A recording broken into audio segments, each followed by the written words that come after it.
Lesson 1: Nature and History of the Game. Badminton is a racket sport played using rackets to hit a shuttlecock across a net. Shuttlecocks also have a high top speed compared to the balls in other racket sports. The flight of the shuttlecock gives the sport its distinctive nature. With this, the lesson will provide the students a clear idea about the nature and history of the game. What to expect? At the end of the lesson, the student should be able to A. Explain the nature of playing badminton, B. Describe how badminton was adapted in the Olympic Games, C. Participate in the class discussion. Nature of the game. Nature of the game badminton is played as singles or doubles game with one or two players on a side. The object of the game is to hit the shuttlecock or bird back and forth with the racket across a net 5 feet high at its center. The bird should be hit with such speed and accuracy that the opponent is unable to return the shot successfully. The game can either be fast or slow-paced, depending on the skill level of the players. History of badminton. Badminton is a game played either in singles or having one player or in doubles having two players in a team using lightweight rackets and a shuttlecock. Between 1856 and 1859, a game known as battledore and shuttlecock started to evolve into the modern game of badminton at Badminton House, the Duke of Beaufort's country estate in England. Similar games were played in Pune, India around this time, and a badminton code of conduct was drawn up in 1877. The aim of battledore and shuttlecock played at Badminton House was to keep the shuttlecock in the air for as long as possible by hitting the shuttlecock between two or more people. In 1893, the Badminton Association of England was formed to administer badminton internationally from England.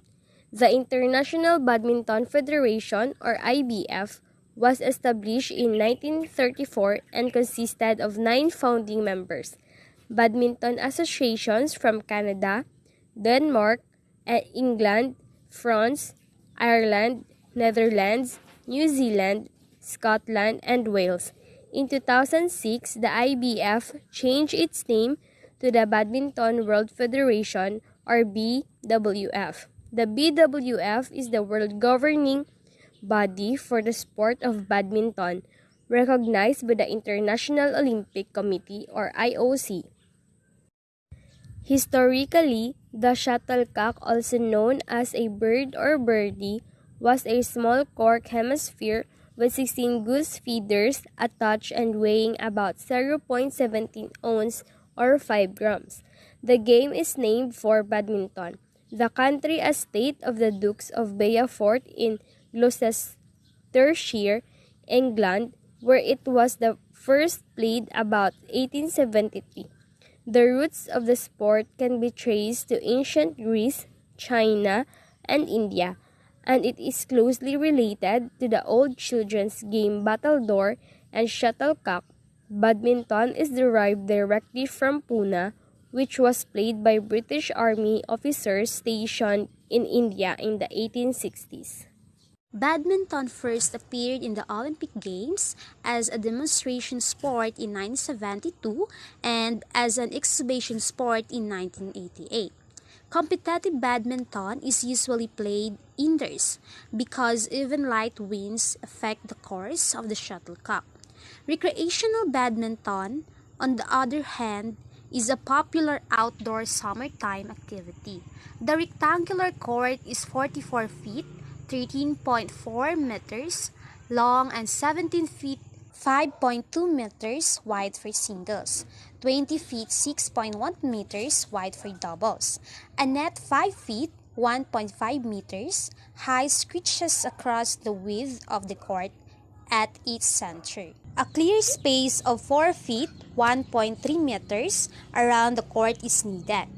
Play consists entirely of volleying, hitting the shuttlecock back and forth across the net without letting it touch the floor or ground within the boundaries of the court. Summary. In playing, it is vital to understand its nature. This provides an avenue on how to give out your best as player. Choosing the right kind of game to participate with will draw the right and expected output we have in ourselves. Good afternoon, everyone. So, I am the next reporter. So, I will discuss the lesson 2 badminton terms. Definition of terminology plays an important role in the understanding of context and specialized texts. Understanding the intricate terminological details of the technical and scientific context helps students comprehend what the main message of the document is, and it is helps specialists to transmit the content more effectively. At the end of the lesson, the student should be able to familiarize the badminton terminologies and their meaning, use and apply the correct terms while playing and engaging in any related badminton activities. So the following are the definition of terms. Alley. Alley extension of the court by 1 1/2 feet on both sides for doubles play. Back alley. Area between the back boundary line and the long service line for doubles. Back court.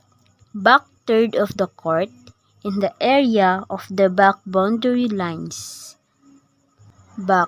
Any deceptive movement that disconcerts an opponent before or during the service, often called a feint.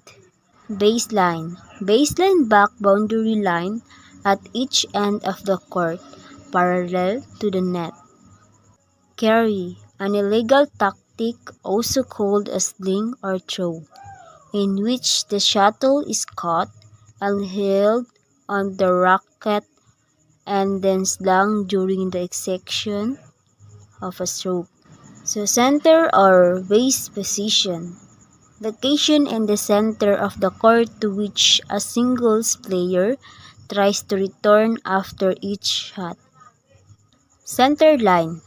The perpendicular to the net that separates the left and the right service courts. Clear. So clear, a shot hit deep to the opponent's back boundary in line.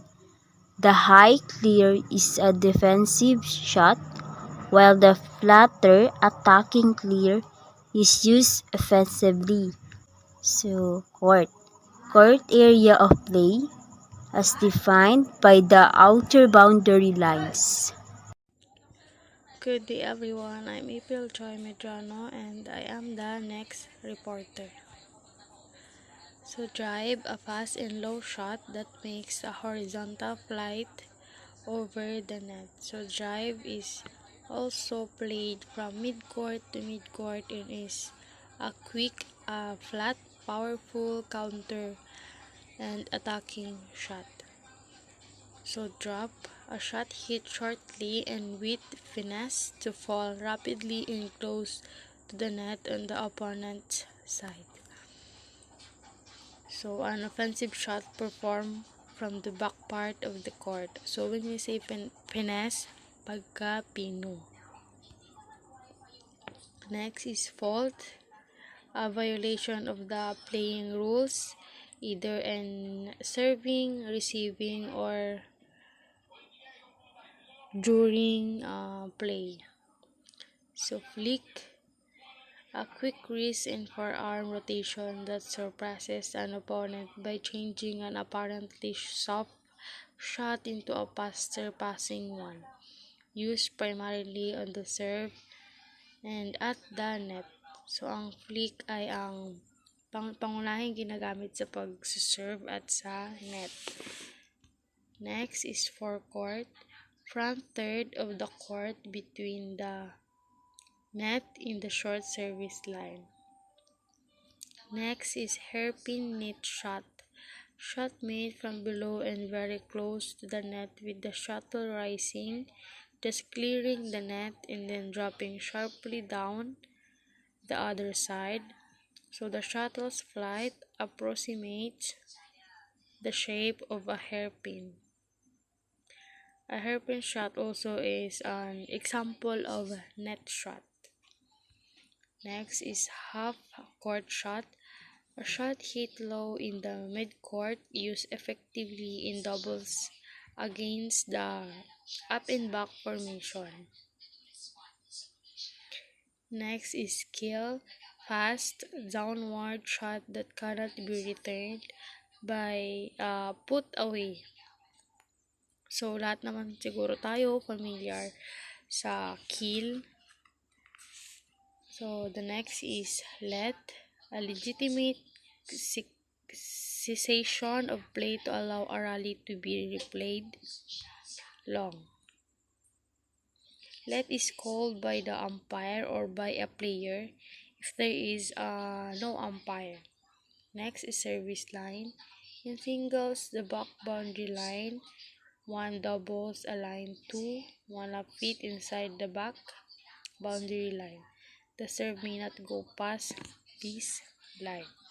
So the player who serves first in any game shall do so from the right side of the service court on which they begin the match. So the last one is match. A series of games at US Olympic Festival 93 is the 3 out of 5. To determine a winner rather. So mid-court, the middle third of the court, halfway between the net and the back boundary line. That's all, and thank you for listening. Net shot hit from the forecourt that just clears the net and drops. Ito yung klaseng shot ng badminton na nilalaro ng mga players malapit sa net. Kailangan nila to ma-execute ng tama. Tapos kailangan ipasa nila to sa taas ng net. Para maipasa nila to sa mga kalaban nila. Next is push shot. Gently shot played by the pushing the shuttle with little wrist motion, usually from net or mid-court to the opponent's mid-court. Next, mid-court. This shot particularly used if you are returning your opponent's serve and you went to push it away from your opponent. Next is racket. Instrument used by the player to hit shuttlecock. Weight about 3 ounces. Length is 27 inches, made of ceramic, graphite, or frame. This picture below is the racket. At ito yung ginagamit ng mga players para sa tournament ng badminton. Rally. Exchange of shots while the shuttle is in play. Effectively,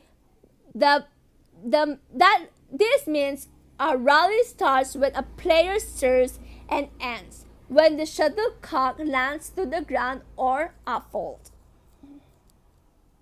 Serve or service.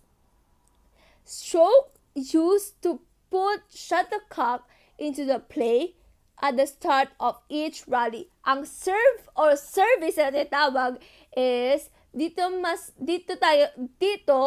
yung starting point na game. Mostly dito nagsi-start. Ito yung first part ng game ng badminton. Kung saan ang unang player is magsuserve siya sa service court line para ipasa yung para ipasa yung shuttlecock sa kalaban niya na nasa service court line din. Next is service court. Area into which the serve must be delivered. Different from singles and double play. Tulad ng sinabi ko kanina, ang serve at service service is ini-execute ito sa service court. Ito yung lugar or yung area kung saan magse-serve yung one player para yung shuttlecock para maipasa para mag-start na yung game. Makikita sa litrato sa baba kung saan ang service court. Yan. Next is short service line. The line of 6 and 1/2 feet from the net which serve must reach to be legal. Ang short service line is natitawag is ito yung linya, ito yung pagitan mula sa net kung saan mo talaga kung saan ang pagitan ng dalawang player kung saan execute yung game na sa game yung kung mapapasa sila ng shuttlecock mula sa kalaban. Next is shuttlecock. Official name for the object the players hit. Also known as birdie. Weight is 17 to 19 inches, made of 16 goose of feather. Ang shuttlecock naman is, ito yung ginagamit ng mga player. Meron man din shuttlecock na plastic, pero most yung ginagamit is 16 goose feather. Ito talaga yung ginagamit sa tournament ng badminton. Next is smash. Hard-hit overhead shot that forces the shuttle sharply downward. So, sa lahat ng mga shot, ito yung pinakamahirap sa lahat. Bakit? Kasi, because of the pace and direction to the put on the shuttle. Kailangan mag-execute mo talaga to ng tama kasi para maipasa mo talaga sa kalaban kasi magtatalon ka, kailangan yung racket is parang mabalance mula sa babalance mo siya mula sa yung ulo hanggang mapunta doon sa kalaban. Wood shot. Shot that results when the base of the shuttle is hit by the frame of the racket. So, ang wood shot naman na tawag is parang i-hit mo yung shuttlecock sa frame. Kailangan hit mo yung shuttlecock talaga sa frame na talaga ng racket kung saan pasa mo talaga to sa kalaban. Summary. Unlocking difficulties provides a clear understanding of terminologies not easily understood by the readers. It broadens further vocabulary not commonly encountered and used in playing the game. Good afternoon, everyone. I'm Charlene Mason Doval, the reporter of Chapter 2, Facilities and Equipment and Safety Etiquette. Lesson 1. Facilities and Equipment. At the end of the lesson, the student should able to first enumerate the different facilities and equipment used in playing badminton. Second, use the facilities and equipment correctly. Third, play the game safely by following the safety measures. So, equipment and playing badminton. First is racket. The badminton racket is one of the most important tools a playing has in the game. Badminton rackets are much lighter than most other sports rackets because they are made from materials such as aluminum. Parts of the racket include the head, throat, shaft, and handle with a maximum length of 27.77 inches and a width of 9 inches. Its strings that are stretched across the opening of the racket in a checkerboard pattern, which acts as the hitting surface. Badminton rackets can vary widely in cost depending on whether they are purchased as part of a basic backyard set or as more expensive professional models. So first, the string area is a part of the racket which it is intended for the player to hit the shuttle. It shall be of uniform pattern and shall not exceed into 280 mm to 11 inches length and 220 mm 8 and 5 over 8 inches in width. The second is the head bounce, the string area. The third is the throat. It presents or connects the shaft and the handle. The fourth is the ferrule. Ferrule connects the shaft and handle. And lastly, the frame is the same given to the head, the throat, shaft, and the handle taken together. It shall not longer than 680 mm to or 2 feet 2 and 1/4 inches or wider than 230 mm or 9 inches. The second is shuttlecock. The badminton shuttlecock, also referred to as a shuttle or birdie, acts similarly to a ball in other racket sports. However, the design of the birdie creates more drag as it is propelled through the air due to its feather shape. The shuttlecock is made up of a cone shape with a hard cork at its tip. Shuttlecock can be made from a variety of materials.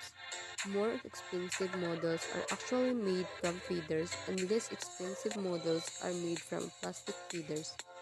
The shuttle has 16 feathers attached to the base, and the length of the feathers range between 2.44 and 2.75 inches. Net. A mesh net divides the badminton court into two sides. A badminton net is placed lower than a volleyball net at 5 feet and 1 inch high on the sides and 5 feet high on the center. The length may vary depending on whether doubles or singles are playing, with singles reaching 7 feet and doubles reaching 22 feet. The net is 30 inches wide with a 3 inches wide tape double over the top. So as said, before, a net is a rectangular piece of material made from string used to separate the two sides of the court in badminton. In addition to separating the two sides, the net provides a height barrier so all the shuttles must pass over the net for the rally to go on. Post 1.55 meters in height from the surface of the court and shall remain vertical when the net is trained. The post shall be placed on the double sidelines, irrespective of whether singles or doubles is being played. Grips. Grips are made of leather, toweling, or synthetics. The advantage of toweling are that it can quickly be changed, and it gives a comfortable grip, less likely to cause blisters. Leather is more expensive and difficult to change but hard wearing. The four grips used in badminton are forehand grip, backhand grip, bevel grip, panhandle grip. Shoes.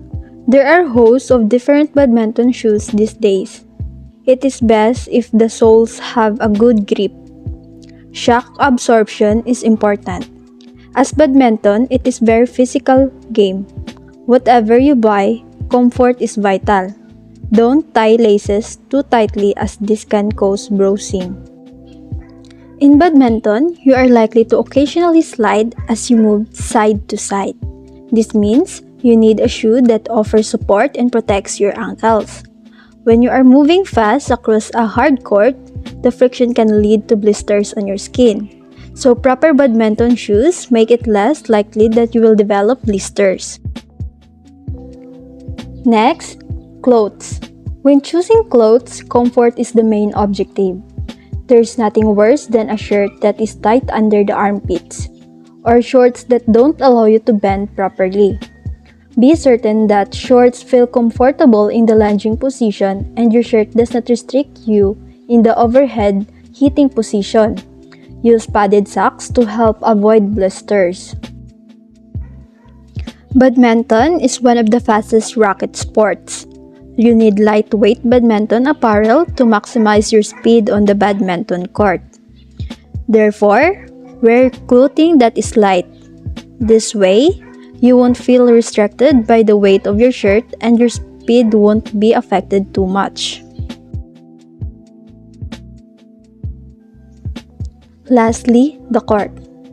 The court is a rectangular in shape with lines 40 mm wide. The badminton court should be 44 feet long by 20 feet wide if playing doubles, and 44 feet long by 17 feet wide for singles. If the facilitating is indoors, there's need to be enough height for the shuttlecock to be able to float across the net without hitting the ceiling. This height will vary depending on the strength of the players. A badminton court is usually laid on a wooden floor with synthetic mats used as the surface of the court. The courts are meant to provide cushion and comfort to the shuttlers who crisscross the playing surface to deceive their opponents with smashes and clever strokes to win points. Hence, keeping the court surface prim and proper is mandatory. Safety and safety etiquette. Emotional outbursts, such as throwing the racket and abusive language, has a place in badminton, and the students need to be aware that this type of conduct is demanding to the game. The absence of this type of behavior makes the game attractive to players and spectators alike. Good sportsmanship is an attribute to teach students, as a constant emphasis on winning can be pressure building, being considerate of the other people, an unwritten rule of etiquette in badminton. Another unwritten rule of etiquette is used when courts are side by side and the birds go into the other court. The player should wait until the court has finished the point to ask for the bird. Also, the player should be careful about running into adjoining courts to play the bird and should be sure all players are ready before service begins. Sinasabi dito na ang manlalaro ay dapat maging maingat tungkol sa pagtakbo at pagkuha ng bird o tinatawag nating shuttlecock, at dapat siguraduhin na ang lahat ng manlalaro ay handa bago magsimula ang serbisyo. The safety precautions to remember while playing the game. Number 1. Make sure to always have firm grip on the racket. Siguraduhin laging maigpit ng paghawak sa raketa. Number 2. Be careful not to hit your partner with the racket. Mag-ingat na huwag tamaan ng racket ang iyong kapareha. And number 3. Stay on your court. Manatili sa iyong sariling court. Number 4. Stop playing if others enter your court. Itigil ang paglalaro kung iba ay pumasok sa iyong court. Number 5. If your shuttlecock goes into another court, wait.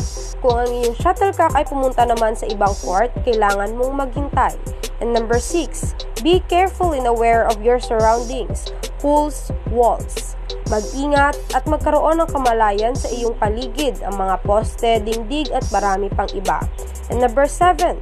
The racket are not toys, so no fooling around. Ang racket ay hindi laruan, kaya hindi dapat ito laruan ng sinuman.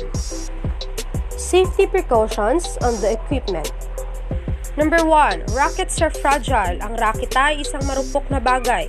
Number 2. Avoid hitting the floor, walls, posts, nets, and other people. Ang raketa ay isang marupok, kaya huwag itong itama sa mga matitigas na bagay. Number 3. Handle the shuttlecocks carefully and only by their rubber tips, yung pinakababa na hinahawakan ng mga manlalaro. Number 4. If the shuttlecock gets stuck on the net, remove them carefully so that they don't tear. Number 5. If your assigned racket is damaged, report it to your teacher at the beginning of the class. Kung nasira man ang iyong racket, kailangan mong itong sabihin sa iyong guro. Number 6. If you don't, you are held responsible for the damage. Number 7. Make sure to return the racket to its numbered spot and bring the shuttlecock back to your teacher. The summary. Facilities and equipment are vital to all players. Every facilities and equipment has a proper specification according to its use. With this, it is important that all players should know when to use, where to use, and how to use it properly to avoid injuries while playing. Ang mga pasilidad at kagamitan ay mahalaga sa lahat ng manlalaro. Ang bawat pasilidad at kagamitan ay may tamang espesifikasyon ayon sa paggamit nito. Sa pamamagitan nito, mahalagang malaman ng lahat ng manlalaro kung kailan gagamitin, kung saan gagamitin at kung paano ito gagamitin ng maayos upang maiwasan ang mga pinsala habang naglalaro. Thank you everyone. We hope that you learned something about playing badminton.